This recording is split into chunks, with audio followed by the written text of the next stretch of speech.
Hey guys, welcome to our channel. If you are not familiar with us, my name is Samantha and my husband and I are on a surrogacy journey. We are currently 16 weeks along with little Surro Babe. We share our life on social media, travel, fashion, surrogacy, you name it, all over TikTok, Instagram, and here on YouTube. So follow us on social media and like and subscribe this video to stay updated. I feel like I need coffee for this surrogacy chat, but I did a Q&A box on Instagram, got a ton of questions just about our journey and surrogacy in general, and so I wanted to do a Q&A YouTube episode all about it. I'll probably do one further along in our pregnancy and then one postpartum, just because I think it's helpful to have questions answered. Okay, so I'm gonna hop right in. There may be a few parts to this because I want to make sure I get through all of them. First question is, will you be doing PIO shots yourself? I did one by myself and I'll attach the video up here, and I about passed out. So Dan did all of my progesterone shots, super thankful for him, but I know surrogates who did all their progesterone shots themselves. I commend them, but I could not do it. Dan did them.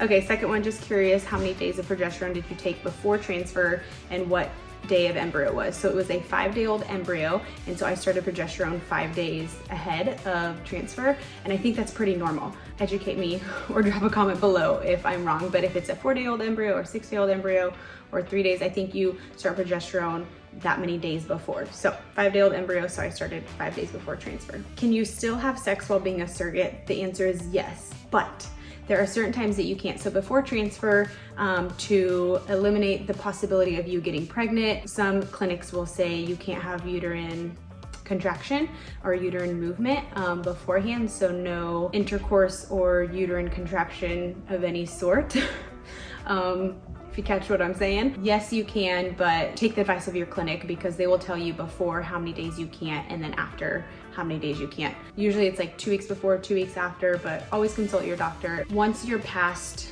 the stage of, I think it's called superinfraction, which is getting pregnant while you're pregnant, and you don't want, you're on this journey to help someone else get pregnant, and it's happened before, but kind of crazy if you get pregnant and their embryo doesn't stick, or you get pregnant and have, it's just would be a mess. So use your brain, be smart, be creative in other ways, and yeah. Okay, next question, wondering if the hematoma resolved, how big was it? Just found one in our scan.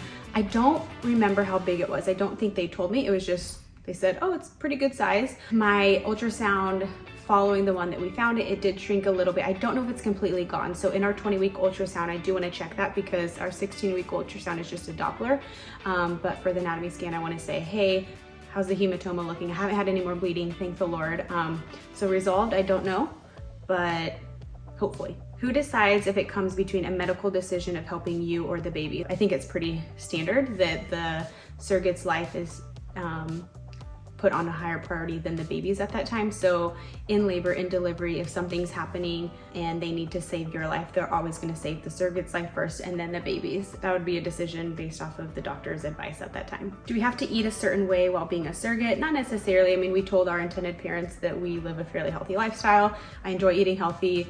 I generally go with the 80-20, 70-30 rule, that I eat salads for lunch, and I'm not a big sweets person. I like chips though, chips and pickles. Pickles are no calories. Some surrogates or some intended parents will say, hey, do you mind to eat gluten-free? Do you mind to eat this? Do you mind to not eat this? I like to accommodate what our intended parents want. This is their baby, and whatever I can do for the health of their baby, great. But you don't necessarily have to follow a certain diet. I just highly recommend eating healthy and staying active and being healthy because it just helps you in your pregnancy and in your labor. How does the financial side of surrogacy work? So this is in short because I have a video geared towards intended parents and towards surrogates.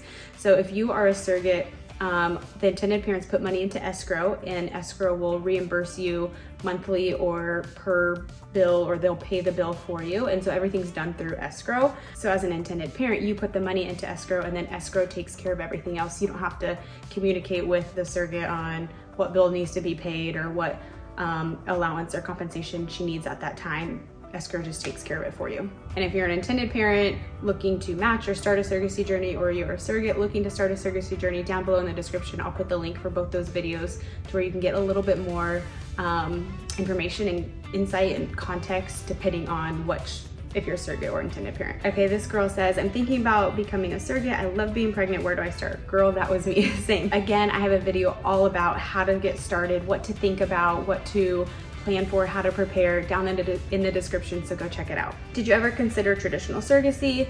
So if you're new to surrogacy, basically as a gestational carrier, I'm carrying an embryo that has an egg that's not mine. As a traditional surrogate, that means I would be carrying an embryo that included my egg. So as a surrogate, when we thought about surrogacy and starting it, it was one of the decisions we had to make. Do we want to be a gestational or a traditional? We personally would not be able to do traditional, just with the emotional side of it, and knowing that our genetic baby was out there. We have friends and know people who donate their eggs. I know a traditional surrogate and intended parents need people like that who need the donor egg or they need a surrogate. We just specifically would not be able to, and so that's why I chose to be a gestational carrier. What is your relationship going to look like with the family after the baby is born? So whenever we first met our intended parents and we matched with them, that was one of the questions, because we desired a close relationship. We wanted to celebrate, their baby's life for years to come, not be too overly involved in their life. But this is a journey for our family and our kids, and we wanted to celebrate their life for as long as we could, kind of like an aunt and uncle and like cousins or something. And so we hope for years to come that we can keep in touch, send pictures, send gifts, and visit when we're in town. How are we mentally preparing for the exchange? How we thought about that in a way that helps us not get attached. So yes, that was one thing prior to starting surrogacy and becoming a surrogate and researching it, or during researching, that I wanted to look into was, how do we give the baby away? What does that look like?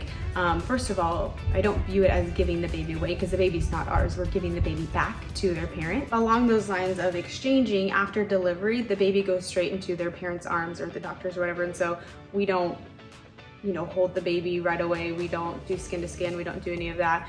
It will be all the intended parents, and then when they're ready and have their time and moment to soak it in, then they can bring the baby in for a hug or pictures or whatever, and some congratulations. Someone asked, why can't we show you the ultrasounds? So our intended parents asked that we didn't share that, and we are all for it. We're super thankful that we were able to share our life and our journey, and to keep their baby's ultrasounds private is something we were willing to do. Will the parents be present for birth? Yes, they will. Obviously COVID and there's restrictions and stuff, but we are hoping that they're both able to be in the delivery room. If I'm only able to have one person, then I'll have Dan and probably our intended mother switch out. If it's two people, then I'll have Dan and the intended mother, or intended mother, intended father, and depending on how I'm feeling in labor.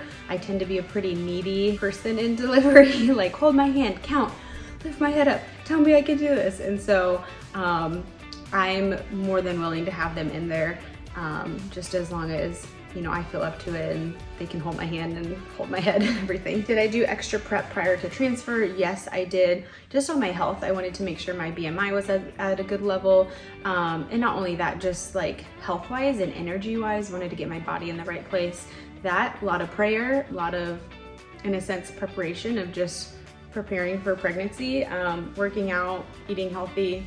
How did we tell the kiddos? So if you did not follow our first journey, you can check out our first journey here, and we mention it to the kids, and basically we just said something along the lines of, do you think it would be nice if mommy helps them have a baby and helps them bring their baby into the world? Do you think that would be nice?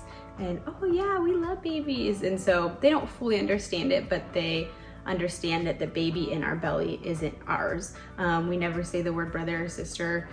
We just always talk about the baby being Ashley and Leo's, our intended parents, and don't you think that would be nice for us to help them? What's your contact with the parents? We have an open relationship, so they text us, we text them, call if we need to. We do Zoom calls for ultrasounds and stay in contact as much as they desire. Are we planning on doing this again for the same couple down the road? Dan and I have talked about a second journey. We're open to a sibling journey if our intended parents desire that. And if they don't, then we are gonna prayerfully consider a second journey. It just depends on where our life is at that point, what season of life we're in. Do we feel like it's a good move with the kids and their age and how they would handle it as they're older and understanding it differently or better? Can my body handle it? I do feel a difference being 30 and being pregnant than when I was 23 and 27. It's only a few year difference, but I do feel it. And so can my body handle it? What does my doctor think? Do we have a peace about it? And what season of life we're in? And so we're gonna prayerfully consider it, but we won't know until we know. And what is the criteria for becoming a surrogate? Down below in the description, there's a video you can watch all about the requirements for surrogacy. Things like a healthy BMI, at least one healthy full-term pregnancy, delivery, no smoking, no drugs, stable home environment, support from your family and friends. There's a lot, so just check out the video. So I hope that was helpful. As you guys know from just us sharing our life, we are open books, and so willing to answer any and all questions, whether you're just curious or you want to know more about surrogacy. I am happy to do these. Maybe I'll do a live Q&A one time on Instagram or TikTok. So if you're not already, follow us on social media at We Are Dan and Sam. Don't forget to like and subscribe this video to stay updated.